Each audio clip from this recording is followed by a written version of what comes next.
जय हिंद दोस्तों, आप सभी का स्वागत है हमारे यूट्यूब चैनल जनता एजुकेशन केयर में।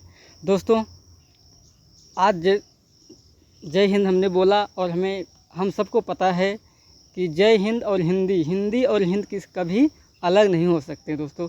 इसलिए हम आप सभी को बहुत बहुत शुभकामनाएं आज हिंदी दिवस के अवसर पर देते हैं, क्योंकि दोस्तों हमने अपने क्लास को ही हिंदी से चालू किया। और देखिए कितने अच्छे अच्छे शिक्षक और हिंदी से जुड़े हुए अभी बीते हुए दिनों में उनके दिवस को हमने मनाया। और शिक्षक दिवस और शिक्षक हो और हिंदी ना हो तो पूरा मज़ा ही बेकार हो जाता है। आइए आज हम आपको पढ़ाएंगे कविवर देव द्वारा रचित एक रचना है दोस्तों, गोपी और श्री कृष्ण के बारे में। गोपियों और श्री कृष्ण में तन मन धन सब प्रकार से गोपियां जो हैं श्री कृष्ण को चाहती थी, श्री कृष्ण को प्रेम करती थी।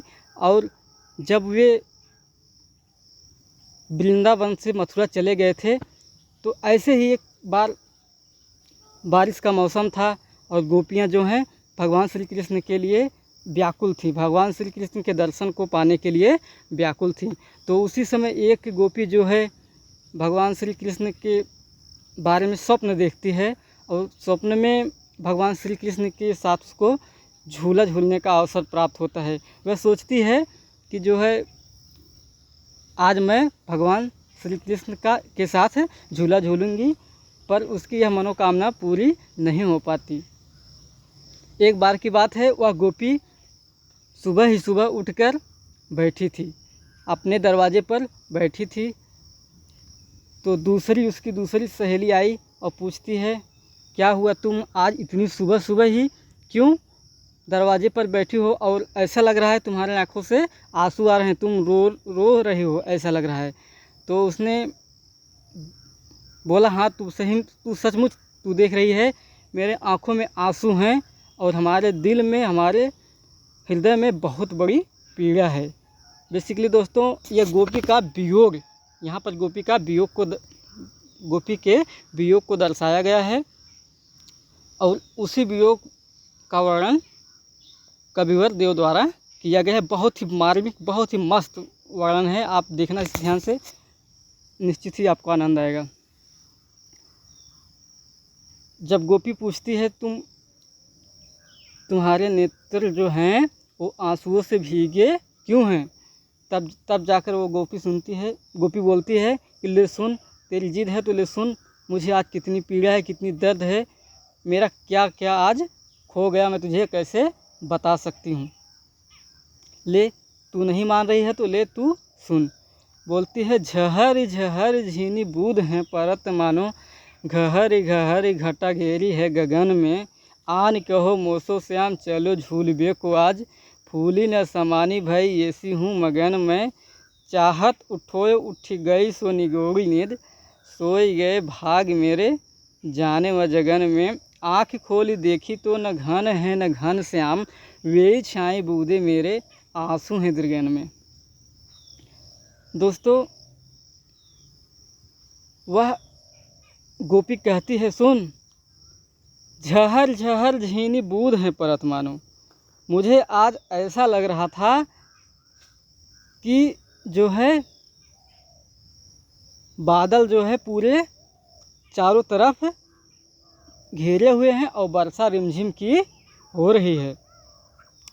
उसी रिमझिम की वर्षा में महीन महीन बूंदें जो है धरती पर पड़ रही हैं, परत मानो बूंदें पड़ रही है, मतलब ये निश्चित नहीं है, मानो लग गया है इसलिए ये निश्चित नहीं है, यानी कि वो जो गोपी है उसने स्वप्न देखा था।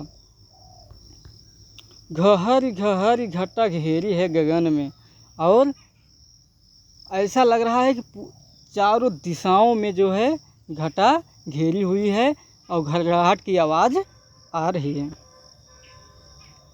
आन कहो मोसो श्याम, भगवान श्री कृष्ण जी, हमारे कान्हा जी जो है आए, ऐसे मौसम में हमारे पास आएँ और बोलें, चलो झूलबे को आज, हे गोपिका चलो आज हम लोग झूला का झूले को झूलते हैं।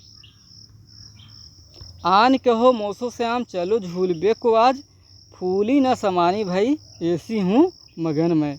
मैं इतनी खुश हो गई कि प्रभु श्री कृष्ण, भगवान श्री कृष्ण आए हैं और हमें बोल रहे हैं चलो आज तुमको झूला झुलाते हैं।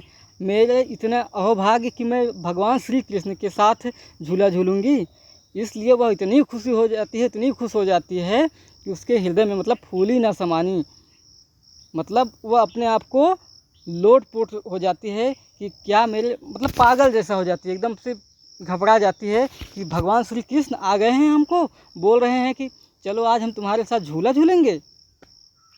चाहत उठोई उठ गई सोनी गोरी, मैं तो चाह रही थी ए सखी, ए गोपिका, मैं तो चाह रही थी कि मैं उठूं, पर उठ गई सो निगोरी नींद। और ये जो मेरी नींद है, ये निगोरी नीच कमीनी जो है ये उठ गई। निगोरी मतलब नीच, कमीनी जिसको बोलते हैं। उठ गई सो निगोरी नींद, ये जो है निगोरी नींद जो है ये मेरे उठने से पहले ही उठ गई। सोई गए भाग मेरे जाने व जगन में, ये जो मेरे भाग थे जो खुले हुए थे, जो इतने अच्छे भाग मैंने देखे थे, जो पाए थे श्री कृष्ण के साथ झूला झूलने के लिए, वे मेरे भाग जो थे वो सो गए और ये मेरी नींद जो थी वो खुल गई। सोई गए भाग मेरे जाने व जगन में, मतलब वहाँ तक जाने और पहुँच और जागने और वहाँ तक पहुँचने के बीच की जो अंतर है उसमें ही मेरे भाग सो गए हैं, सो गए थे। आँख खोल देखी तो न घन है न घन श्याम। देखिए दोस्तों कितना विचित्र, कितना मार्मिक वर्णन है। आँख खोल देखी तो गोपिका बोल रही है कि जब मैंने आँखें खोली देखती हूँ न घन है, यदि ना तो चारों तरफ के जो बादल मुझे सपने में दिखाई दे रहे थे वे सब नहीं थे, न घन है न घन श्याम, ना तो श्री कृष्ण ही मुझे कहीं दिखाई दे रहे थे। बादलों के साथ साथ ना तो श्री कृष्ण ही दिखाई दे रहे थे, ना तो जो है बादल ही मुझे दिखाई दे रहे थे। आकाश में, आकाश गंगा में जो है बादल भी नहीं दिखाई दे रहे थे और मेरे पास में श्री कृष्ण भी दिखाई नहीं दे रहे थे। वे छाई बूंदे मेरे आंसू हृदयन में, हे सहेली, वैसी हे सखी, वही इसी गम के कारण, इसी दुख के कारण कि मैं भगवान श्री कृष्ण के साथ, मेरे इतने अच्छे भाग थे कि मैं भगवान श्री कृष्ण के साथ झूला झूलने जा रही थी और वहाँ तक पहुँच ना पाई। अर्थात मेरी ये जो निगोरी नींद है, अगर मैंने स्वप्न में भी भगवान श्री कृष्ण के साथ झूले होते और उनके साथ झूले को झूला होता तो भी हमारा सौभाग्य हमें मिल जाता।